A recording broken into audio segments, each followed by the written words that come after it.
Welcome in to the Wanks FPL podcast network. I am Luke here, Bluff FPL, doing a solo video for the first time, but just going to talk through my free hit draft as I try to finalize it ahead of the deadline that's coming up for us in the US tomorrow morning. The UK folks, obviously a little later in the day. So yeah, first just want to kind of talk generally about the free hit and why it sucks and why I'm in this position, but I wouldn't necessarily recommend other people. If you're on the fence about free hitting this week, I know, my co-host, Vibes FC is free hitting this week. I honestly wouldn't recommend it. Let's start with why I'm doing it. I'm in this position because currently my team, I have no Liverpool, I have Haaland and no Salah. I have one Crystal Palace and I have two Forest. So looking at the team, on paper, it doesn't look awful. It's a team that can get by for the week. But considering what I'm missing out on in some of those amazing fixtures, Newcastle, Liverpool, Crystal Palace, Tottenham, stuff like that, it just made too much sense. This was my initial plan always going into the season, knowing that I was going without someone like Mohamed Salah. The idea was just that I couldn't pass up a week like this. So with that being said, I'm obviously planning this, have been planning this, brought in Forest assets, got rid of Liverpool assets for this purpose. But let's talk through why I wouldn't recommend other people do it. First point on that is just general injuries. Palace, who is one of the fixtures that you'd almost certainly attack this week, you're missing out on Wharton, Sarr, and obviously a little bit delayed, but Eze as well. I just don't love the idea of how that midfield progresses now and how you get balls in the net against Sunderland. It really does worry me quite a bit about Crystal Palace's prospects as a whole going into the weekend. That being said, considering I'm on free hit, I think I just have to kind of invest in Palace and hope for the best. But it does concern me of how are they going to score without some of those really key players. That being said, we've seen Glasner do a great job with Palace. They're coached really well. They play really well. Just something of note. Another one that we found out about this morning being Vissa. Having no Vissa is wild. It wasn't someone who I was going to go with just because he was a minutes risk, but that's just another attacking option that you wouldn't have. And another one is Palmer. And maybe he would never have gone into your thinking with regards to the free hit, but playing against Brentford, if he was fully fit, he'd be a potential captaincy option this week. So just I think a lot of the upside of this week is capped a little bit by some of those injuries. There's, I'm sure, more that are unlisted. Those are just the ones I can think of off the top of my head. Second point is Nottingham Forest and just the uncertainty that comes with a coaching change in that group. I think it's tricky for a couple of reasons. All of the reasons why I wouldn't free hit also apply to why I wouldn't wildcard. Say you're wildcarding right now. Who the hell knows what Nottingham Forest is going to do? Who knows what they're going to look like in this new system under Ange? Are they going to be more attacking? Are they going to be worse defensively? Is it going to be a little bit more of the same? Has Ange learned from past experiences at all? All of that is up in the air. We don't even know who's in favor, but it's a tough time to have wildcarded into those guys because they have the best fixtures over the next two games after this. You could potentially be bringing in someone for Arsenal that then has great fixtures, or you could be skipping out on players who have great fixtures in 5 and 6. Like I said, I have 2 Forest players. My plan is to hold them through that period. It's Chris Wood and Murillo. I'm not hyped about the coaching change, but we're just going to ride with it. Another one is that this free hit comes after the international break. And there's a lot of uncertainty that comes with that with regards to minutes. You have a lot of players coming from South America, players like João Pedro and Richarlison, who look like great attacking options going into this week on paper. You just don't know how many minutes they're going to play. Even teams like Liverpool, where guys have gone and played, like Florian Wirtz has played 90 minutes in both games. I think Gakpo went and played 90 minutes in both his international games. Just there's so much uncertainty there of what injuries are guys carrying that they played through and potentially we never saw anything of. Where do managers just decide a player needs a rest? We obviously heard about that this morning with João Pedro and potentially being a doubt, but it's definitely an annoying time to be trying to pick players who are going to go off this week. Additionally, we're right post-transfer window. So you have players like Isak, and as well, we haven't seen a full-strength Liverpool. Even if Isak hadn't showed up, we still haven't seen what they look like when they have players like Bradley, Frimpong, Szoboszlai, McAllister, all of these guys fit, and they suddenly don't have enough spots on the field for all of those guys to be there. Then you add in the Isak problem, and it's a real headache. So you got Vissa and Voltemad. You're just trying to see how they're going to fit in with Newcastle, how they're going to gel, how many minutes those guys going to have. Xavi at Tottenham, and then as well as just the Tottenham number 9. And a Thomas Frank number 9 is someone that, in theory, you'd like to target, but right now, like I said, with Richarlison, doubtful minutes potentially. They have some other options to potentially play in that position. It's an interesting one. Truthfully, for me, Richarlison coming into this week was someone who really was at the forefront of my thinking. No Solanke, potentially nailed on minutes for that Frank number 9 role against West Ham, who I believe are poor defensively, and that last week was a good showing out of them, but I think they'll regress more to being a porous side that's going to give up a lot of goals. But ultimately, the reason I'm not going with someone like Richarlison in my free hit draft, as you guys will see, is because all of the content creators who I follow who are Tottenham fans and have an implicit knowledge of their team have not brought him in. So that tells me something. We also have our own Tottenham fan in our 3 Winks group, FPL Mac, and he specifically advised me against going for Richarlison just because of the competition for minutes up there with Kolomani, if I'm saying that right, who came in and could potentially take minutes off of him, as well as obviously coming from South America and having played minutes for Brazil. It just seems like he's a little bit of a risk. And Solio confirms that with 64 projected minutes. João Pedro, FYI, is 73 projected minutes as of now. And then the final reason why free hit sucks right now is that it's early season. We just don't have enough data. We don't have enough information to figure out what teams are good and what players are good. Some examples being Gyökeres, who's going to be a really popular pick this week, who I am not sold on, and Wirtz, who I'm also not sold on. I sold him out of my FPL team after game week 2. Both of those guys, are they going to find form? Are they going to get used to the Premier League? Are they going to become established players for their teams that consistently return? And then on a team perspective, which versions of Nottingham Forest and West Ham are going to show up? I have my own inklings, but still, it's been only 3 weeks. Are West Ham the team that's going to ship 5 like they did with Chelsea, or are they the team that's going to, score 3 and keep a clean sheet against Forest? It's really unclear. Anyway, with all that being said, if you find yourself in a position like myself where you have to free hit, or where you just like the upside and want to go for it this week, hey, power to you. Let's talk through how I built my draft, and I'll walk through the picks after this. So if you had a chance to view our earlier video this week where myself and FPL Vibes FC, also known as Sharp, went through our drafts, then you'll have seen this, so I'm not going to touch on it too much, but I think if you're building a free hit draft, because you have so much you can do, you have to think about what are your priorities. For me, the non-negotiable is Salah. I don't understand why you'd go without him this week. Yes, he has looked less involved in the Liverpool attack, and I've backed against him in my team, but I think that one is he's the obvious captaincy option, and there's nothing to that. Triple Liverpool, I think, is also a must. Just it's such a mismatch on paper between these two teams, and you want to take full advantage of that. Munoz, I think, just a defender with that much attacking threat against a promoted side. I love it. I love the potential for clean sheets with this Palace defense that's looked really stout, and how aggressive he is, potentially the most attacking defender in the game right now. So absolutely had to be in there for me, and I think he was, like my third pick. Nick Pope, reason I like him is just I think he has the best defensive fixture on paper. I've thought that, despite what the data says from the jump, that I just think Newcastle defensively are so solid, and Wolves have looked so bad. That's further confirmed today with hearing that Strand Larsen's going to be out. I think the data is starting to reflect that.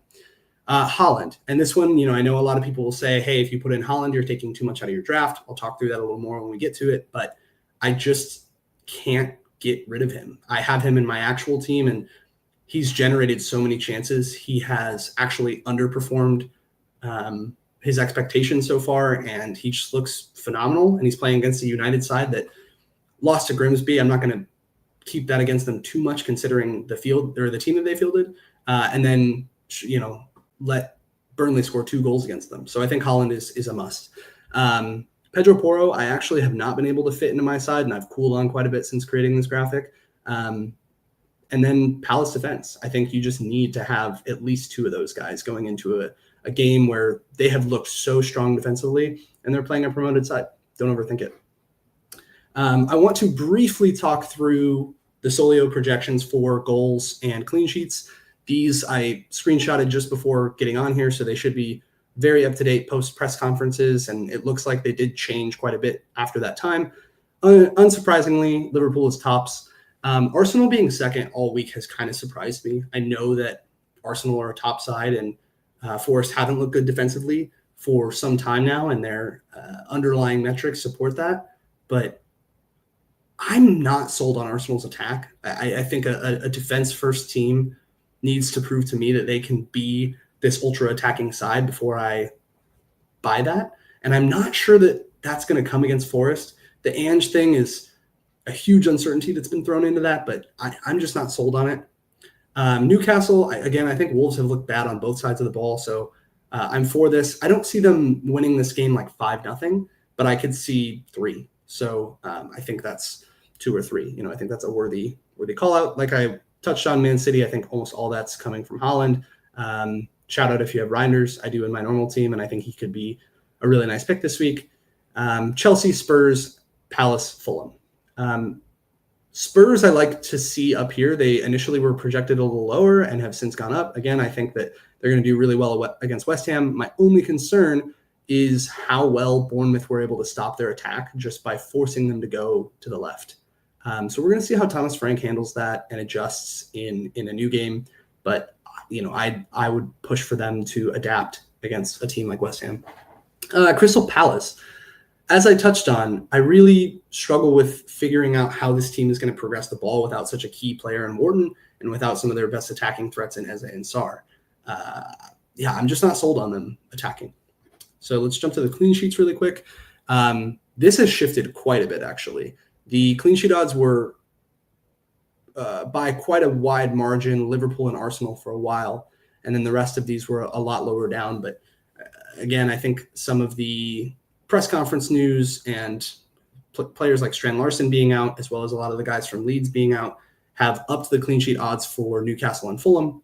I'm a little shocked to see that Liverpool's dropped as much as they did, but I think overall this is really reflective of how I feel going into this week, that these are all pretty much very high clean sheet odds. 45%, 47%, it's really high. Basically a 50-50 of a clean sheet. So this is why I think it's very viable this week to go big at the back and to potentially have 4 or 5 at your back, which is crazy to say on a free hit. What a world we live in. I don't even think that's because of DEFCONs, but I don't think DEFCONs hurt that. Fulham is another one that I think really could do some damage this week on both sides of the ball. It looks like Leeds is kind of limping into this game. So that's stuff to think about and keep in mind as we go through this free hit draft. So let me bring in a couple of these. So first I'm going to show the free hit draft that I had as of yesterday. I'm going to talk through kind of how I built this from the ground up, and then it'll make a little bit more sense as to how I arrived here, because 5-2-3 sure as shit wasn't in my thinking when I first started planning a free hit. And a lot of these players have changed since I initially planned it. So this was as of yesterday. This is not my current draft. I will jump to that next. Like I said, Nick Pope in goal. Daniel Munoz is an absolute lock for me. Triple Liverpool and Salah cap. Absolute lock, as well as Holland. So that kind of puts you in quite a bucket, right? You already are starting in such a tough spot from a funds perspective and a budget perspective. So first off, Salah, no questions there. I don't think there's anything to be said about it. I have been nervous watching Liverpool's defense, and I don't think that means they concede against Burnley, and I still rate them really highly as a team and would not be shocked to see them keep a clean sheet. So there's no hate on that for me not having a Liverpool defensive asset, notably Van Dijk. And I do think he's the most secure for minutes. I think you could also bring in Allison for 5-5 and have another secure player in a likely clean sheet. I'm not 100% confident in their defense, one, but more than anything, the reason that I have 3 Liverpool attackers is because they just look so good in attack. And I think this game has goals written all over it. So again, the data does support that. Liverpool is by far and away the highest attacking odds going into the week, projected to score 2.45 goals. I bet you they'll beat that. I'd take the over. So I went with Salah, Gakpo, and Ekitike, 3 guys who I think are the most nailed for minutes. I think you could argue it's Wirtz. I could see Wirtz dropping out of this lineup, funny enough, going into this weekend. He seems like he's been carrying some, maybe not injuries, but just isn't fully fit. And we saw him play 2 90-minute games for Germany over the break. Notably, Gakpo did as well. But I am also just not trying to figure out when Wirtz is going to return and bet on that. I'd much rather bet on a player like Gakpo. Ekitike, I'm pretty confident that Isak won't start. In the press conference today with Slot, reaffirmed that. And I'm willing to take, if it's 70 minutes of Ekitike, that kind of sucks, but I'm still willing to take that against Burnley. I am just that confident in this Liverpool attack at absolutely dismantling these guys. I mean, Tottenham put up 3 on them, and I love this fixture from an attacking perspective for Liverpool, and I also love the idea of just going all out with this. I'm calling this draft the triple, right? The triple. You've got Salah, Gakpo, and Ekitike, triple Liverpool attack, triple Newcastle defense, and triple Crystal Palace defense. So Haaland, like I said, all the reasons that I said, not going to jump into that one too much. The reason I have both Chris Richards and Mark Gahey here is just their value for 4-5. Both of those guys are such good value. I know it says I'm short funds on Solio here, but I can't actually make this draft I went with the free hit early and caught some price changes, but 4.5 for those guys is great value. They have incredibly high clean sheet odds, as we saw before, 45% for those guys, and they're so cheap. When you think of your Van Dijks and your Gabriels and all those guys, it's difficult to find better value. Similarly, I feel that way about the Newcastle defense. Nick Pope, like I said, the reason he's locked in my team is not necessarily because he's the best keeper, but because he's the best 5-0 keeper. You could argue that Leno may be an option, but I think, again, just seeing Wolves and having watched a lot of their games as an RAS owner, it's not looking good. So similarly, I'm looking to invest in Schär and Burn, and I'm not convinced on that, and you'll see that in the next draft. So this is the first option. I went with João Pedro over someone like a Mateta because I'm just worried about Crystal Palace's attacking threat. I like João Pedro. We're all good to go there. But this morning, we obviously heard that João Pedro might be a minute stout. Solio has him projected at 73 minutes. That could be about right. It sounds like it's likely he starts, but the manager noting that, hey, he just came back from South America, and that's a concern for me, says that he's not going to play the full game, and he's probably going to get tugged whenever they can, as early as is humanly possible. So I don't love a player like that on a free hit. And it's not like he has the absolute best fixture. I don't think Brentford are the target team that we thought they were after week 1 with Nottingham Forest. I think they're a decent team with a decent defense. They're not going to, they're someone to mildly target, but it's not plum. So I started really thinking about what are the opportunities that we can take if I remove João Pedro from this draft. Again, never thought I would have a 5-3-2. But if I pull out João Pedro, part of the reason I went with Haaland that I haven't touched on is that, some might say that bringing him in restricts your funds in other players and you have to make sacrifices at other positions. And that's certainly true, but I don't really believe in a lot of the high-priced mids and forwards this week, outside of obviously the ones that are shown here. João Pedro, the minutes risk, Mateta for the reasons already shared, Gyökeres because I just don't want to, similar with Wirtz, I don't want to time when Gyökeres is going to figure it out. I don't believe I've touched on him too much yet, but watching him, I'm just uninspired. And again, I don't see Arsenal as an attack first team. I see them as a defense first team. I would be more inclined to go with someone like an Eze or Madueke going into this game. And I just don't think Forest are the best team to target. I could be wrong. Arsenal could score 5 and Gyökeres could have 3 and I'll be, kicking myself. But I can't get over the gut feeling that he's not all that and that he's certainly not worth the funds this week. So with that being said, I felt like I could invest my money in someone like Haaland, not go for someone like a Semenyo, who I also think is a little overhyped early on in the season, and instead go for somebody a little bit cheaper who is still playing a bad side, and that's Harvey Barnes. Obviously, there's some minutes concerns considering he didn't start last week, which was really odd, but I do, all indications say that he should come back into the side. He has no competition with Anthony Gordon being out, so I like that. Obviously, though, that means I have to pull one of my Newcastle defenders.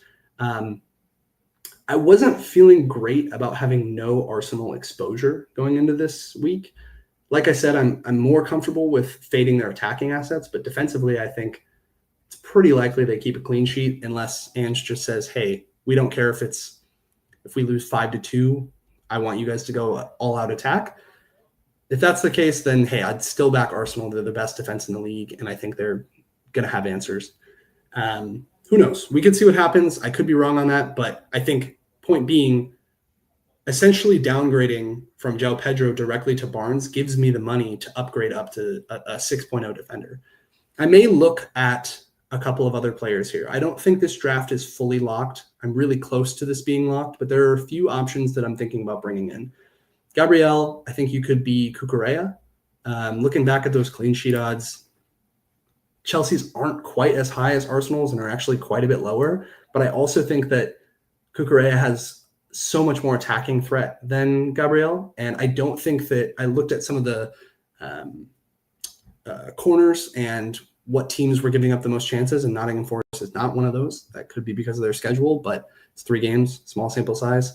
However, I just don't know if this is the game where Gabriel scores a corner header. I don't think he's going to be good for DEFCONs. I don't think he's going to be good for anything but a clean sheet. So you're really paying $6 million for a clean sheet, but it's a really guaranteed clean sheet.